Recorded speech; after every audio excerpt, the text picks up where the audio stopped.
Itawag niyo na lang ako sa pangalang Alexa. Mula pagkabata, mayroon kaming auntie na umuuwi mula sa US every 2 years. Nakapangasawa siya ng isang US citizen at naging housewife doon. Tuwing dumarating siya sa Pilipinas para itong pista, may malaking handaan, may lechon at may pakaraoke. Lahat ng tao ay sobrang excited. Ngunit ako, hindi ako excited. Alam ko na kasi ang mangyayari. Pagdating ni auntie, ang lahat ng aming sosyal na pinsan ay nakapila na sa sala. Naka-Sunday dress sila kahit Miyerkules. May sapatos na kumikinang at ang iba ay may pakulot pa sa buhok. Pinapaupo sila sa sofa na para bang iyon ang VIP section. Lahat ng pinsan naming mas may kaya, VIP treatment. Ang kanilang mga pasalubong ay mga Barbie doll, mga imported na laruan, mga tsokolate, spam at Vienna sausage at mga bagong damit. Habang kami ni Leia, ang nakakabata kong kapatid, kami ay nasa kusina. Bawal daw kaming makihalubilo sa kanila. Mahirap lang kasi kami, di tulad ng iba kong auntie at uncle na may regular na trabaho sa munisipyo. Ang tatay at nanay ko ay magsasaka, kaya lalo kaming minamaliit at ginagawang utusan.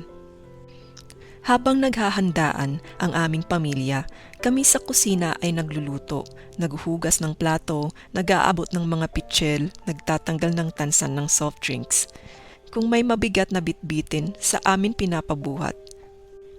Kami ang, dalhan mo nga ng merienda ang mga pinsan mo. Ay, sa kusina muna kayo ha, bawal sa sofa.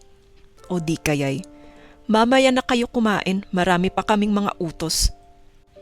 At sila, ang aming mga pinsan, auntie at uncle ay nakadikwatro sa sofa, maggarbo ang mga suot at naghihintay ng mga imported na regalo. Sa tuwing lalapit kami sa sala, hindi ako tinitingnan, literal na hindi. Ang iba ay umiiwas pa ng tingin na para bang nakakahiya kaming maging kamag-anak. Sabi pa nga ng auntie namin galing US, "Naku mga iha, bakit ba kayo nandito? Doon muna kayo sa kusina. Huwag kayong punta ng punta dito sa sala. Wala namang utos sa inyo." Para bang kami ay tinataboy. Ang mga pinsan ko ay nagtawanan pa at tila ng aasar, lalo na ang magkapatid na si Lara at Lyndon na ubod ng sama ng ugali. Sinundan pa nila kami sa kusina at sabi ni Lara, "O ano ngayon, pahiya kayo? Bakit ba kasi kayo lapit ng lapit sa sala?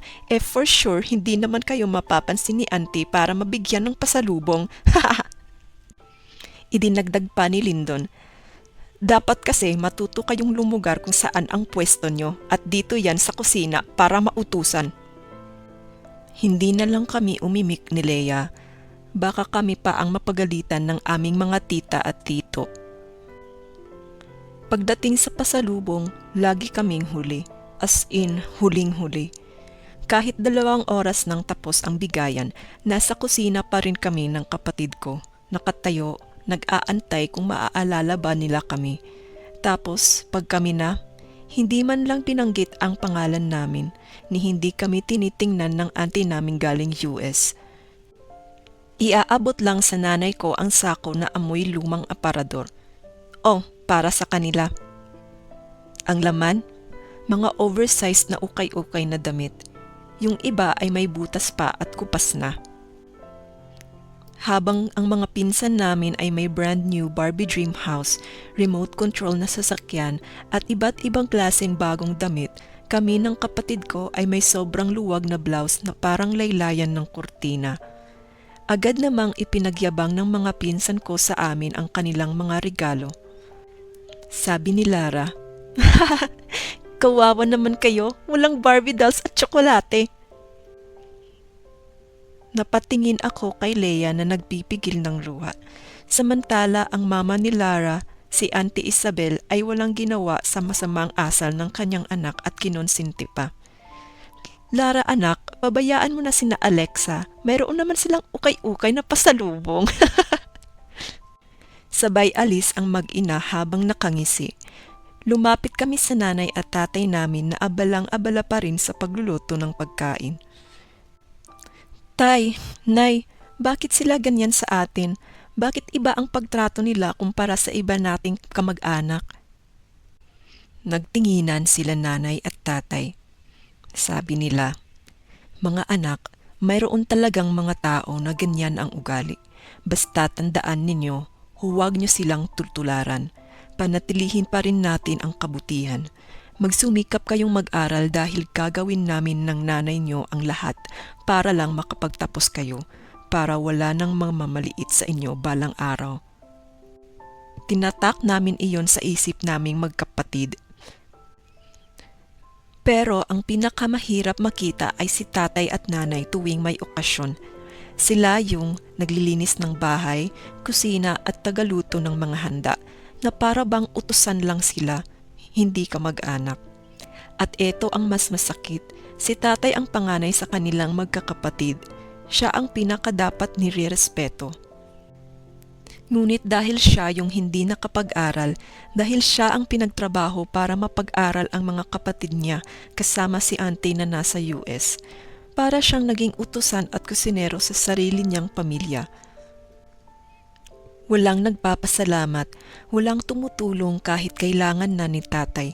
Nag-iba na silang lahat matapos silang maging empleyado sa munisipyo, lalo na yung auntie namin sa US. Nang lumaki kami ng kapatid ko, mas lumala pa sila.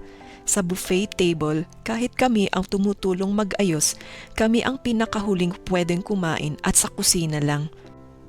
Nung sinubukan kong pumila sa harap minsan, sabi ng pinsan ko, "Doon kayo sa dulo pumila at sa kusina kayo kumain, hindi naman kayo kasali mamaya sa family picture."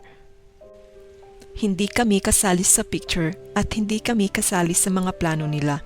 Pero kami yung pinaka-maaasahan sa lahat ng bagay at inuutos-utusan nila. Sa lahat ng pangmamaliit sa amin, may isang bagay akong tinanim sa utak ko. Hindi kami mananatili sa kusina at tagasilbi nila. Pinangako ko sa sarili ko na mag-aaral ako kahit walang tumutulong, habang ang mga pinsan ko ay nakakapag-ballet lessons, nakakapag-tutorial, may personal na laptop at sagot ni auntie ang pagpapaaral sa kanila. Kami ng kapatid ko, ang magulang namin ang pilit na nagsusumikap para lang maitaguyod ang aming pag-aaral. Pero nagsumikap kami ng kapatid ko. Iginapang kami nila tatay at nanay para makapagtapos. Nag-aral kami ng sobra, palagi kaming nasa top 5 sa eskwelahan. Nakakakuha rin kami ng scholarship at nakahanap ako ng online job habang nag-aaral ako sa college. Nakagraduate din kami at nakapagtrabaho sa Makati. Ngunit kalaunan, nakapasok ako sa isang startup tech company na nakabase sa USA. Na-hire ako at nakalipad doon nang walang tulong ni isa man sa kamag-anak namin. Walang backer. Dugo at pawis ang puhunan. Nagsumikap ako para maging successful at mabigyan ng magandang buhay ang pamilya ko na minamaliit ng mga tao. Nang nakasettle na ako sa US, ang una kong ginawa ay pinag-apply ko rin ang aking kapatid sa kumpanya namin. Sa awa ng Diyos, natanggap siya at tuluyan ding lumipad papunta dito sa USA. Ang kapatid ko na buong buhay ay kasama kong pinagsisilbihan ang mga pinsan at ginagawang alalay ng mga kamag-anak at pinaguhugas ng mga plato habang ang mga pinsan namin ay nagbubukas ng mga regalo. Wala kaming pinagsabihan ni isa sa aming kamag-anak na nandito na kami sa USA. Akala nila ay nasa Maynila pa rin kami ni Leia nagtatrabaho. Isang araw, pumunta yung auntie at uncle namin kina tatay at nanay. Sabi ni uncle, pinapapunta raw kayo ni ate sa bahay nila kasi pinapalinis ng bahay at maghahanda pa raw sa araw ng pag-uwi niya galing USA. Yung dating gawi, di ba? Kayo naman palagi ang naglilinis at nagluluto doon tuwing may handaan. Sagot ni tatay, pasensya na kayo ha, hindi na muna kami tutulong sa paglilinis at pagluluto. Pinapahinga lang muna kami nila Alexa at Leia at saka ilang taon naman din kaming palaging tumutulong at nag-aalala yung mga anak namin kaya sa ilang taon naming pagsasaka, ngayon pinapagretiro na kami. Sabi ni auntie, sino yung tutulong doon? Alangan naman kami, may trabaho kami sa munisipyo. Wala naman kayong ambag sa handaan. Yung maging utusan na lang hindi nyo pa magawa. Sagot ni nanay. Wala naman din kayong ambag. Ang gumagastos dyan ay ang kapatid niyong galing USA. At kami lang palaging tagalinis at tagaluto. Hindi naman sa ayaw naming tumulong, pero pinapahinga lang kami ng mga anak namin dahil ayaw nilang nahihirapan at napapagod kami. Sabi ni Uncle na may pagbabanta. Ganon. Sige, isusumong ko kayo kay ate na nasa USA. Huwag na lang kayong mag-ambisyon na makakapunta kayo sa mansyon at mabigyan ng mga pasalubong. Nang gabing iyon, nalaman namin ni Leia ang nangyari. Sabi namin kina tatay at nanay na huwag silang mag-alala dahil hindi na nila kailangang maging utusan sa sarili naming kamag-anak. Mula noon, tinatanggihan na nila tatay at nanay ang mga utos ng kanilang mga kapatid. Hindi na nila kailangang maglingkod ng libre. Sa totoo lang, mas mabuti pa ang katulong na may sahod. Pero ang mga magulang namin, wala. Dahil sa pagtindig na ito, hindi na sila iniimbita at palagi na silang pinagchichismisan. Dahil sa sukdulan ng pagmamataas ng aking mga auntie at uncle, tinanggalan pa nila ng karapatan sina tatay na magsaka sa lupaing may parte naman siya sa mana. Ang dahilan, hindi na raw mautusan sila tatay at nanay porket nakapagtrabaho lang daw kami sa Maynila ni Leia, tumaas na raw ang tingin namin at naging mayabang na. Hindi nila alam na nasa USA na pala kami ni Leia, nag-iipon para sa magandang buhay naming magpamilya.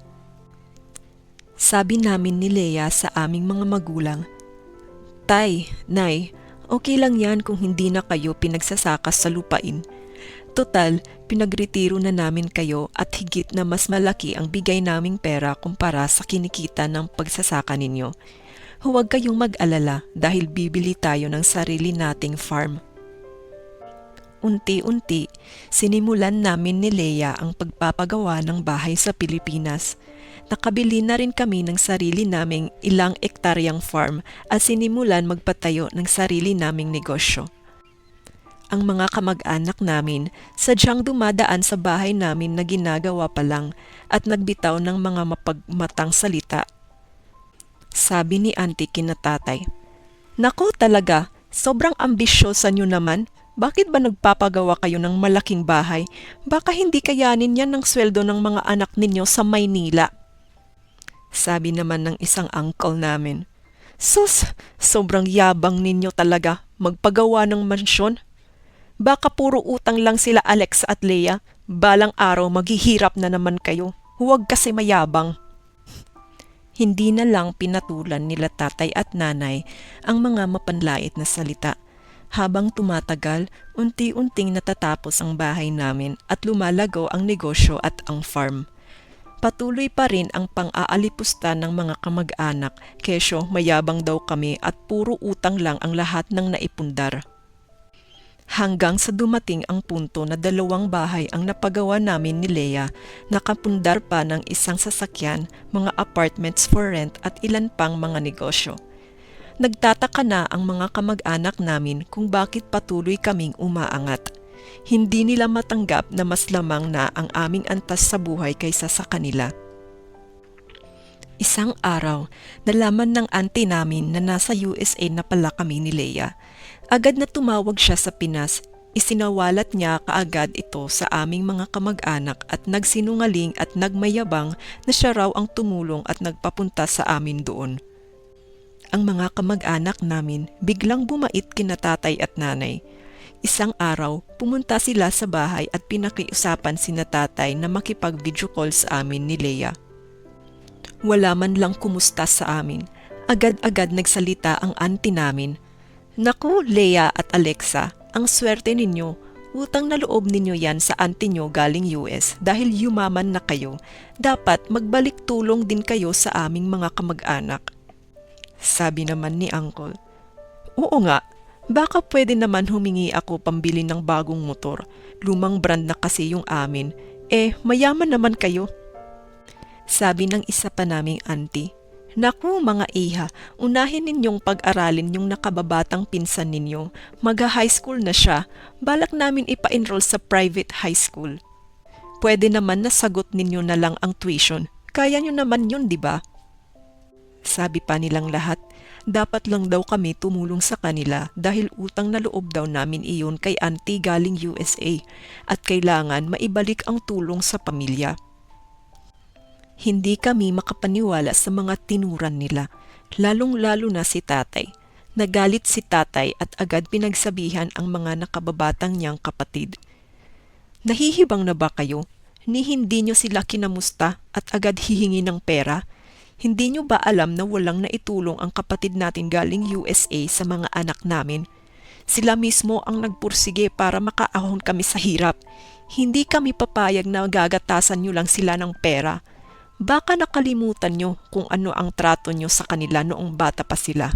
At alam nating lahat, wala kayong may naitulong sa amin kahit 1 piso. Sabi naman ni nanay na kalmado pero matindi. Mga mababait sila Alexa at Leia. Kaya nilang tumulong sa inyo pag kinakailangan. Pero huwag na huwag ninyong ipamukha na utang na loob namin lahat sa inyo at huwag kayong maging entitled at demanding sa pera ng mga anak namin na agad-agad humihingi ng malaking halaga. Tandaan ninyo, minaliit nyo sila noong bata pa sila. Wala silang masabi. Akala nila ay pwede kaming utus-utusan na bigyan sila ng pera, kagaya noong dati na inuutos-utusan kaming pagsilbihan sila.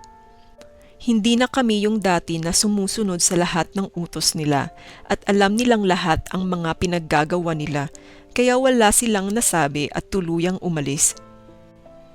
Kahit ganon pa man, pinili namin ni Leia na tumulong sa mga kamag-anak namin kapag nangangailangan sila, hindi yung sobra. Dahil magbibihasa silang humingi, kundi sapat na tulong para sa mga emergencies. Dumating ang araw na nagbakasyon kami ni Leia sa Pilipinas. Isinakto din ni auntie galing USA ang pag-uwi niya.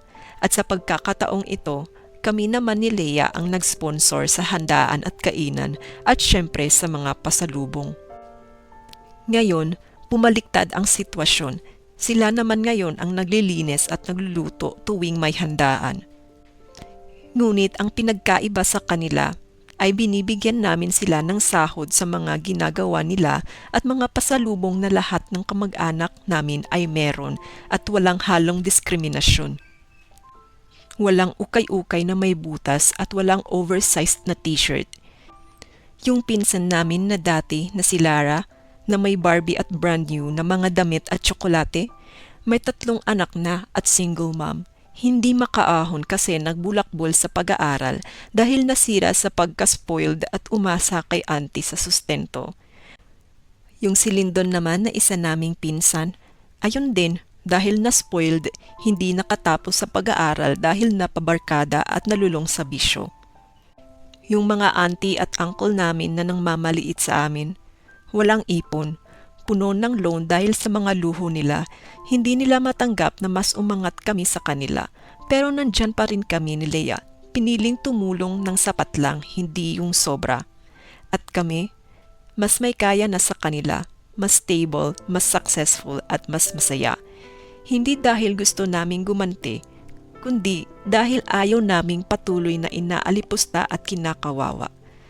Ayaw naming maging katulad nila na mapangmaliit sa kapwa.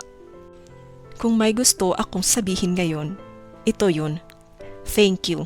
Hindi dahil minahal nyo kami, kundi dahil binaliwala at minaliit nyo kami. Kasi kung hindi nyo ginawa yun, hindi kami magiging ganito kalakas magsikap. Dahil ang ganti namin sa kanila ay yung pagiging successful at mabigyan ng magandang buhay ang aming pamilya. Ngayon, tuwing reunion, kami ng kapatid ko ang nagbabayad ng lechon at sa lahat ng handaan.